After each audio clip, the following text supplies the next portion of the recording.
பச்சையம்மன் ஜோதிட நண்பர்களுக்கு அனைவருக்கும் வணக்கம். இன்று நாம் காணவிருக்கும் பதிவு 2026 புத்தாண்டு பலன்களை. அந்த வரிசையில் இன்று நாம் கடகராசியை பார்ப்போம்.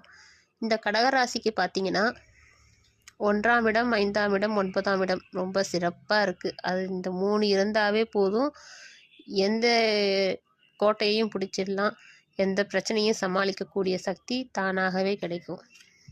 இந்த கடகராசியில் பிறந்தவர்கள் பார்த்தீங்கன்னா புகழெலாம் தேடி வரும்.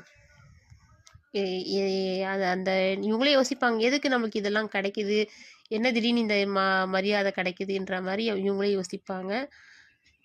குழந்தைகளால் கூட இப்போ ஒரு குழந்தை இருந்துச்சுன்னா இப்போ இன்னாருடைய தகப்பன் அப்படின்ற பேரை வாங்கி தருவாங்க குழந்தைங்க. நீங்கள் என்னுடைய குழந்தை தான் இது அப்படின்றப்ப நீங்கள் மாத்தட்டி பெருமையாக சொல்லிக்கக்கூடிய சூழ்நிலை தேடி வரும். குழந்தை இல்லாதவர்களுக்கு குழந்தை செல்வம் கிடைக்க வாய்ப்பு இருக்குது.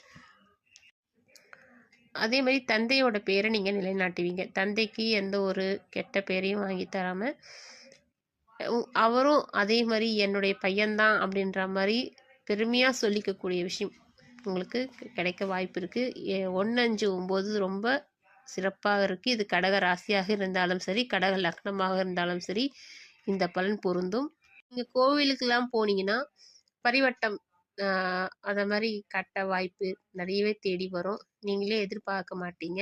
மாலை மரியாதையெல்லாம் உங்களை தானாக தேடி வரும் சூழல் அமைப்பு இருக்குது. நீங்கள் போகிற இடமெல்லாம் உங்களுக்கு செல்வாக்கு தான். நீங்கள் என்ன சொன்னாலுமே ஆமோதிக்க மாட்டாங்க. எல்லாத்துக்குமே உங்களுடைய பெயர் வந்து 4 பேருக்கு பரவ வாய்ப்பு இருக்குது. ஆனால் இந்த மாதிரி சூழ்நிலை இருக்கும்போது நீங்கள் இது ஒரு தலகணமாக அப்படி எடுத்துட்டு மற்றவங்கள இழிவாக பேசுகிறத நிறுத்துங்க. பேசும்போது யோசித்து பேசுறது சிறப்பாக இருக்கும். எடுத்தோன்னு கவுத்தோன்னு பேசிக்காமல் என்ன பேசுகிறோம், யாரை பேசுகிறோம், எந்த இடத்துல பேசுகிறோன்றதை யோசித்து பேசுங்க. வீட்டில் இருக்கும் துணையாரிடம் அனுசரித்து செல்லுங்க. இப்போ கணவனாக இருந்தால் மனைவியிடமோ இல்லை மனைவியாக இருந்தால் கணவனிடமோ கொஞ்சம் அனுசரித்து தான் நீங்கள் போய் ஆகணும்.